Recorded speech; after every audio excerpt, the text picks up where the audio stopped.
That's when it's tricky, right? To keep yourself motivated in those down times. And that's where that great and powerful why comes back. You have to force yourself. It's not comfortable. It's not normal. So to be able to just do it, and it's not fake it till you make it, but it's just that repetitive progress, just like anything. If you're learning to ride a bicycle, if you're learning to play the piano, it's that repetitive motion again and again and again. And then all of a sudden you wake up one day and say, I just passed that last goal. Hello and welcome. Kate Champion here, and that is the voice of Alison Jacobson. Today on Living Big Mindfully, I am excited to be sharing this powerful conversation with you. Alison, also known as the Midlife Maverick, is a testament to resilience. And wow, what a story this woman has. Alison is an entrepreneur, speaker, coach, and author who has a gift for empowering people to rediscover their goals, rebuild confidence, and reconnect with the joy and abundance of life. And so fun! Later in life, Alison decided to train and run the New York City Marathon. So definitely more about that in the show. Alison starts off by telling us more about her inspirational story as her life has moved her through intense grief, loss, and so much upheaval.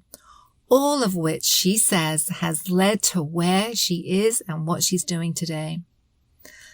Alison takes a deep dive and we talk about that sense of feeling obligated to check off all those boxes, losing a baby to SIDS, and how vulnerability has helped her heal.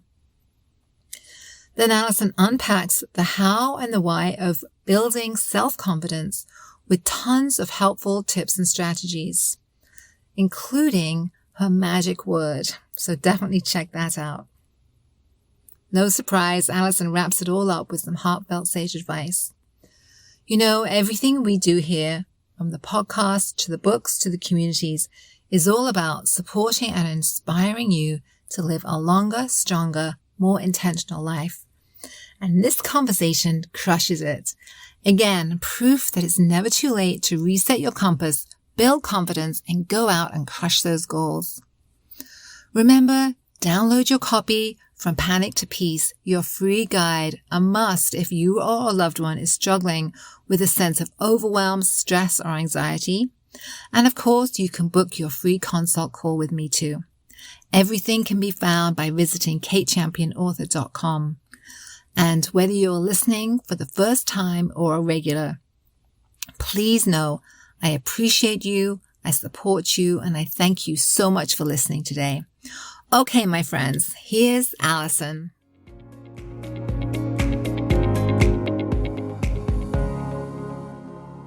Hello, Alison. It's so nice to see you today. How are you? I'm great. Thanks for having me on the show. It is a pleasure. We were just chatting in, the pre-chat, and you were saying that just coincidentally, my episode of your show is launching today too. So it's a good thing. It's meant to be. It is, absolutely. So let's start out with just a little bit about you and your journey, what led you to doing what you're doing today, and just let listeners learn a little bit more about you. It's a long, strange trip. My journey here, I never anticipated being here. I started out in public relations. I had my own PR firm.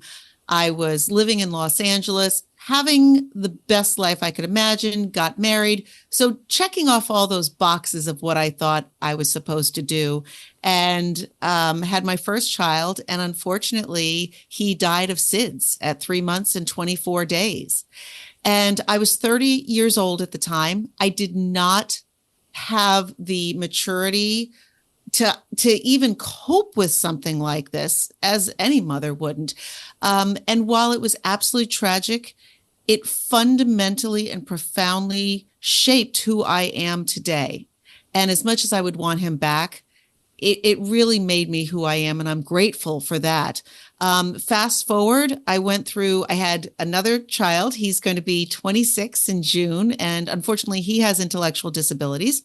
I have 2 daughters, And then I went through a really bad divorce that left me bankrupt. I mean, I had nothing, had to start all over again, built my business all over again.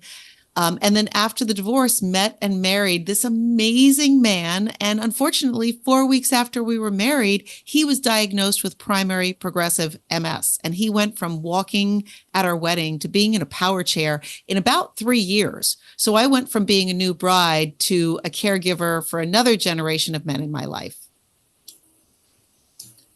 I am just speechless. I need to take a breath. That was so much, so much, so much.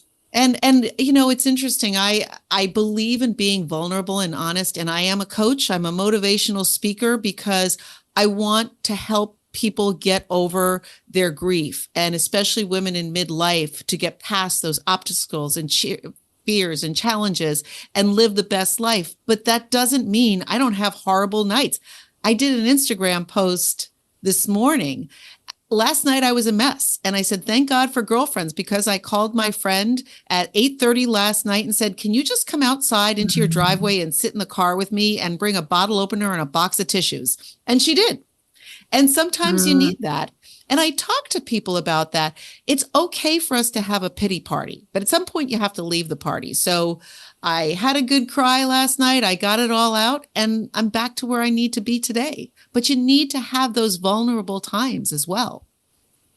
Yeah, I think that's a really great point and so important. I think, you know, feeling the feelings, right? Whether it's the sadness, the grief, the loss, the anger, the frustration, you know, that pit in your chest, the swirling in your stomach, really kind of connecting with those feelings. And for some people, that's really hard to do, right? It's really hard to just get out of this thinking brain and into this, what I call the body brain, where we can really release some of these emotions. Again, well, I think a lot of people are afraid to. I know I felt like that for a while. I think people are so afraid of letting go because they're afraid if they let go, they're never going to get it back together. It's just going to destroy them. And so they feel like the only way they can go through it is keeping it together, keeping it together. And as a mom, I have to keep it together, right? And so, yeah, I think a lot of people struggle with that. So I am a coach, I'm a speaker, I'm a podcast host. On the other side, though, I am the CEO of a nonprofit, First Candle, that addresses sudden unexpected infant death. And when Connor first died, my son, I sat on their board of directors. I then left, and I came back in 2016 as the CEO. And I felt like that was the missing puzzle piece. I felt like I had come full circle. And now, and this is for many people who are struggling with any sort of tragedy or grief, giving back to others helps so much. And every time I talk to a family who's lost a baby, I just feel like if I could help that one family, give them hope, see me and know that they are going to survive, I've done something in honor of my son. And so we also, as a nonprofit, we have 20 Bibs. We're a charity partner for the New York City Marathon. I am not a runner, but in 2022, I said, I'm going to run the New York City Marathon. I'd never run 1 mile in my life, but it was my son's 25th anniversary. And so it had a real powerful meaning to me. My best friend had also died the year before from cancer, and I was doing this in her honor. And I also had never had a physical fitness goal. And as I turned 57, I wanted to prove to myself that my body was strong, that I was in control of my body. And so I ran from 1 mile to 26 miles. I trained for a year, and then I ran the New York City Marathon. That I definitely want to hear more about. You know, a lot of my work is with that kind of later in life and just doing some really amazing things, real people doing amazing things later in life. So how did you even begin to take those first steps? I mean, that's a pretty massive leap from really like pretty much nothing to this whole marathon distance. So tell me a little bit about the process. You know, I talk about this because a lot of my speaking engagements are on the life lessons I learned from running the New York City Marathon. And I think when people are so nervous about taking chances and taking goals, especially in midlife, if you know too much, you're never going to do it. You're too scared. Mhm. And so you have to come about it with a little bit of wonder and naivete. So when I first started this, I knew nothing about running or training for the marathon. And it was November. So I just started running on the treadmill at my gym.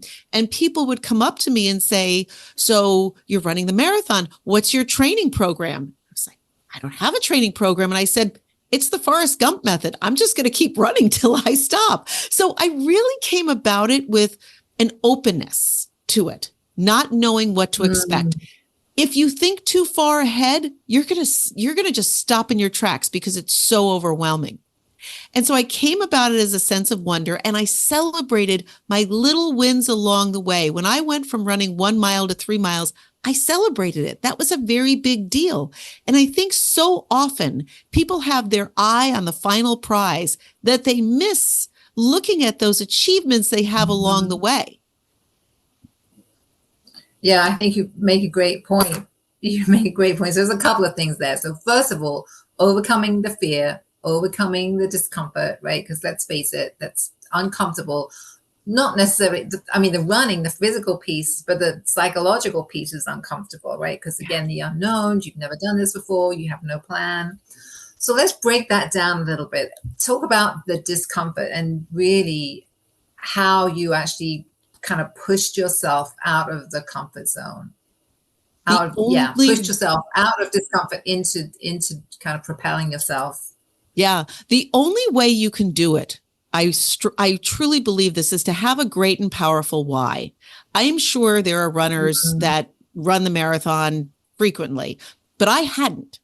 And for me to just say, oh, I'm going to run the marathon, you're right. In that those first times where I had cramps or was sore, I would have stopped. And that's why when I was training, I had a picture board I created of my son, Connor, my friend, Barb, and then just 2 women crossing the finish line. And I kept that in my head. I knew how much pain my friend had gone through battling cancer. The fact that my son had died, this is nothing compared to that. And so that was my great and powerful why. If they could go through that, I could go through this. And that kept me going. Now, there were some times where I did have to stop. I had to be realistic. There were a couple times where I had a real bad pain in my hip. So I had to stop running for a week. That's when it's tricky, right? To keep yourself motivated in those down times. And that's where that great and powerful why comes back. You have to force yourself. It's not comfortable. It's not normal. So to be able to just do it, and it's not fake it till you make it, but it's just that repetitive progress, just like anything. If you're learning to ride a bicycle, if you're learning to play the piano, it's that repetitive motion again and again and again. And then all of a sudden you wake up one day and say, I just passed that last goal. And it's fabulous. Yeah. It's just an amazing feeling. So I don't do audio, but if listeners could see you, I mean, you're just kind of giving off just this massive amount of kind of confidence, self-confidence, power, just like this attitude, like you can conquer the world. There's no doubt, right? There was no doubt kind of in your mind during this process, or it seems like that. There was just like concrete, no doubt, and just pure confidence. That's a pretty powerful energy. It's confidence, but it's also, I decided that it wasn't an option. I had said I was going to do it, and so I'm going to do it. I had realistic expectations when people asked me, well, how long are you going to, how long is it going to take you? What's your run? This was during daylight savings time. And I said, all I want to do is finish before the street sweeper. I just don't want to be the last one. So I didn't want to finish a certain time. I just wanted to finish. And so having those realistic expectations makes a difference as well. You can then go on. The other thing is being humble. So as I said, I started off, I didn't know about training, but I did get a running coach, and it was online, and I learned there's a difference between your long run, your short run, your pace run, why you have to have these different. I got a nutrition coach, so I understood how to fuel my body. So you have to have this humility to ask for help. And that is not a weakness. That's just being smart and understanding to learn from other people. But it's learning from the right people. I find too often people will psych themselves out if they're going to start a business, if they're going to start a health routine, and they will get advice from their friends and family who say, oh, that's too difficult. Don't do that. You're taking advice from people who have never done something. So that makes absolutely no sense. You have to get that advice and guidance from people who have done something, who have led the way.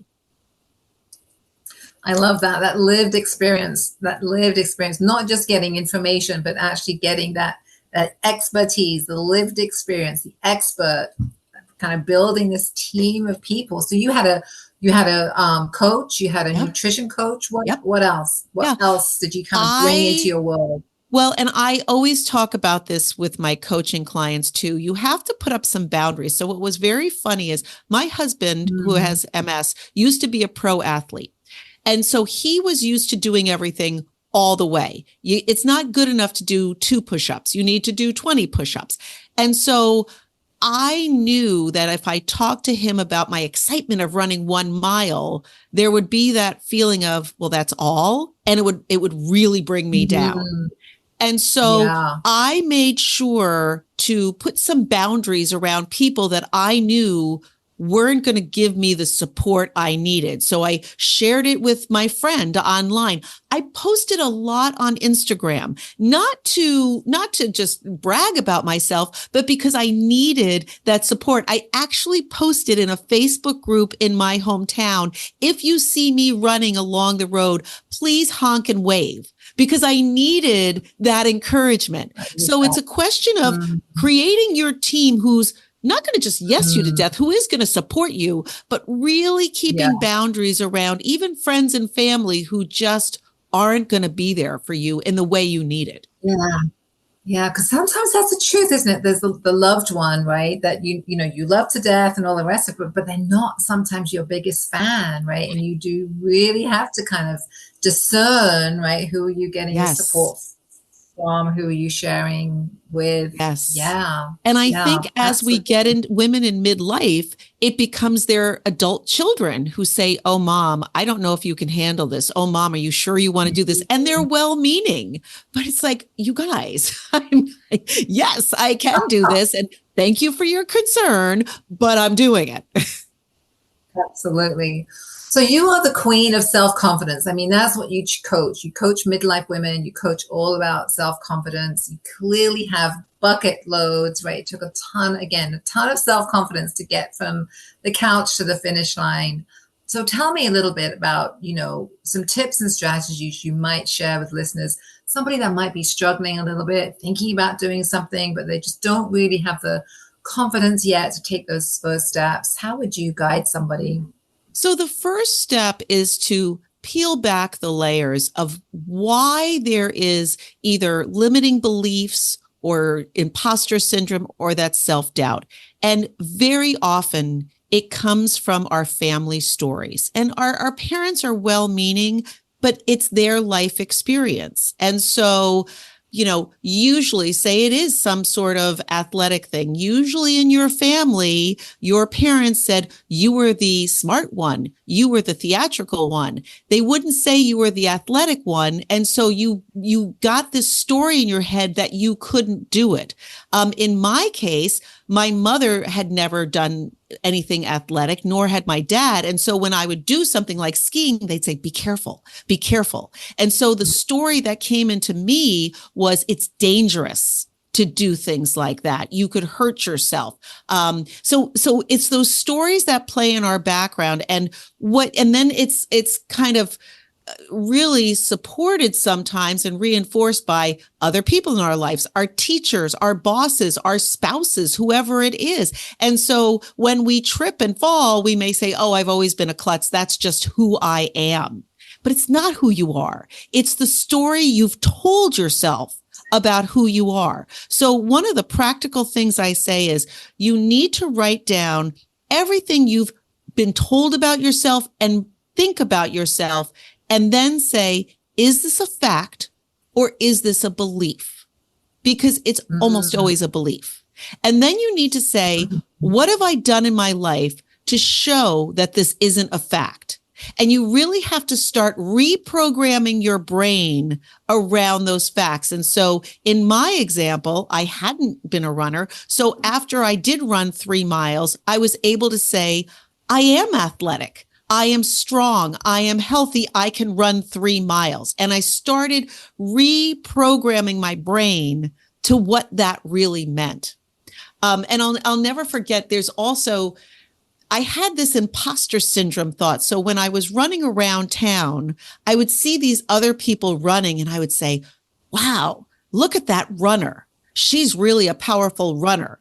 And I would always be apart from that until finally someone said to me, you're running 7 miles now. You are a runner.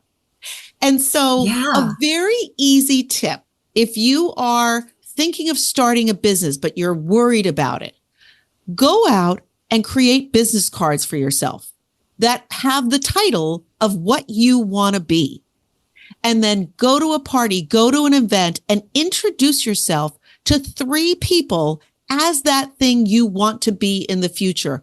They don't know if you are or not, but you need to start talking about yourself in the present tense as you want to be in the future. That's not lying. That is just bringing into your present moment who you are going to be. Yeah. I love that. That's bringing up a couple of things for me. So first of all, like the kind of the power of affirmations that you, not just words that you say out loud, right, in rote, but affirmations that you really believe, that you really feel in your body, in your gut, in your heart, right? So getting that kind of energy around our intentions. And then the other thing that came up for me is that you're really setting your compass, right? You're really setting your compass to say, okay, I am heading in this direction. Mm-hmm. And then all of your energy, once we can do that again with our whole body, our whole mind, our whole spirit, then the energy just kind of magically kind of follows along, right? Energy creates energy. And if we can really set our focus at a sharp point somewhere in the future, that can be so powerful. Now, the danger of that, I actually have a client I'm working with right now, and she has set timelines for herself. And that's very dangerous because, like you said, once you set your compass for where you want to go, that's great. But along the way, you may have some things come up that you hadn't planned. Maybe you have a kid that gets sick. Maybe you lose your job. Whatever it is, there's going to be those detours along the road. And so if you set that timeline and you haven't met it by that time, you're going to feel like a failure. So I always say the 3 little letters is yet. I haven't done it yet. You will get there, but it's not necessarily on your timeline. And you have to forgive yourself and be okay with those detours. Yeah. And I agree. I mean, setting those, for me, that's timelines are goals, right? I want to, have 5 new clients in 6 months, or I want to, have X amount of dollars in the bank, right? So moving away from those kind of number-oriented kind of goals to more of what would you say, right? If we're so conditioned, right, for that kind of measure, right? The numbers, the money, the likes, blah, blah, blah. So it's a hard shift when people have to say, well, what do you mean? Let's focus more on the process. So how would somebody see that they're making progress, but they're focusing more on that process? So a perfect example of this, I wanted to run the marathon. Yes. I wanted to run it for a reason, a big, powerful why, but also because I wanted to feel strong. When people come to me and say, I want to make $100,000 next year, why? What is that going to buy you? Is it buying you the feeling of independence? Is it buying you the feeling of security? What is that feeling? And once we can ground ourselves in the feeling of something, you don't get caught up in those time frames and those goals. Mm-hmm. Your goal is to feel adventurous. Your goal is to become independent. What is that going to look like along the way? Yeah, I love that. So again, it's back into the body, right? It's out of this kind of thinking and this kind of logical kind of reasoning and the numbers that we've all been so habitualized to, and really getting back into my why and what's the feeling that I'm generating around this. Yeah, that is because powerful. like you said, the feeling attracts more. That's right, the feeling. That's the beauty. It does. And it takes a leap of faith to kind of really believe that, right? But, I want the listeners to hear that it's a practice that I've been doing. It's a practice that you clearly do also. And it can be really, really powerful. And we're a little off topic, but it does include this concept of emotional fitness, right? We really have to clear our blocks. We really have to deal with our crap. We really have to do the work, right? So we can clear enough out so we can set our compass so our energy can align with our thoughts and our hopes and our dreams. Absolutely. Yeah. And not getting into the FOMO of comparing yourself to somebody else, because everybody's on their own journey. It doesn't matter what it is. This is your life and nobody else is living it. So whatever is going to make, one of the questions I always ask my clients is, how do you define happiness? That's different for everybody. What makes me happy is very different than what would make my daughter happy or what would make my friend happy or you. It's personal. Yeah, it is personal. We are all unique beings, right? We are all unique beings with our own set of stuff and joys and challenges and issues and strengths. And yeah, absolutely. I love that. Thank you. Is there anything else you'd like to add before I ask my sage advice question? Is there anything you'd like to add and share? No, I think, I work with women to get confidence, but what it's more about is deciding to shed the roles and the titles that we've built up along the way of mom and caregiver and partner, and get back to the essence of who you were and who you are aside from these titles, and become that person once again. Live for that person, because that's the only time we have. Yeah.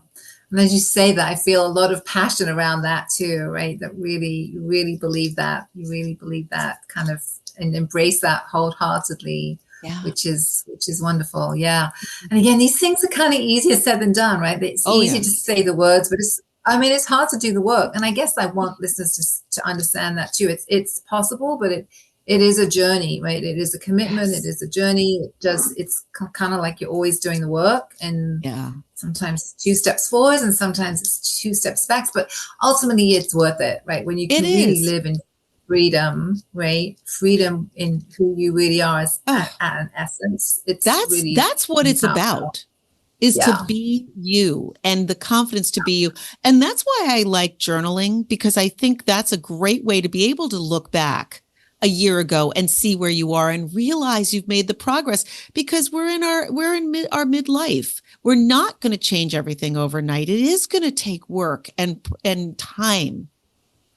Yeah, absolutely. Absolutely. Well said. Well said. Thank you. So final question, if you had a piece of sage advice for people to live intentionally, what might that be? It sounds cliche, but once you've experienced grief and loss, you realize there are no guarantees. My baby was not supposed to die before me, but it happened. And so it sounds cliche, but you get one shot at life. You really need to decide, today is the day I'm going to be the person I'm meant to be. I choose happiness. I choose peace. I choose love, because you don't know what's coming tomorrow. Yeah. Yeah, that is wise and powerful advice. So thank you. Thank you so much.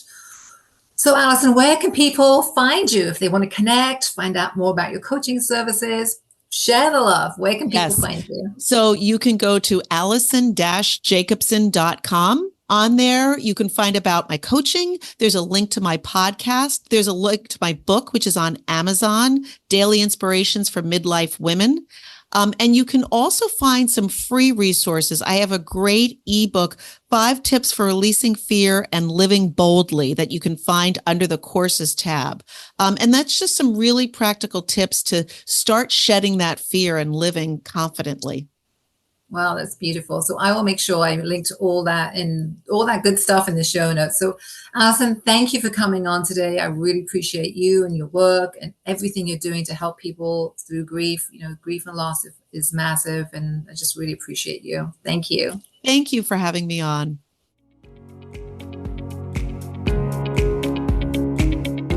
Thanks so much for listening. I truly appreciate you and your time.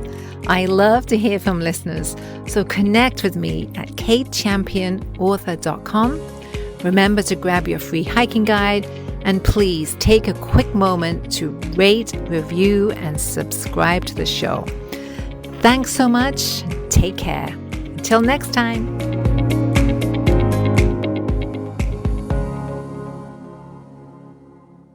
Hey, me again. Just a reminder, this podcast should not be considered professional advice. It's also not a substitute for mental, physical, or any other healthcare-related treatment. For any questions about your condition and or concerns, please contact a fully licensed healthcare professional. Thank you.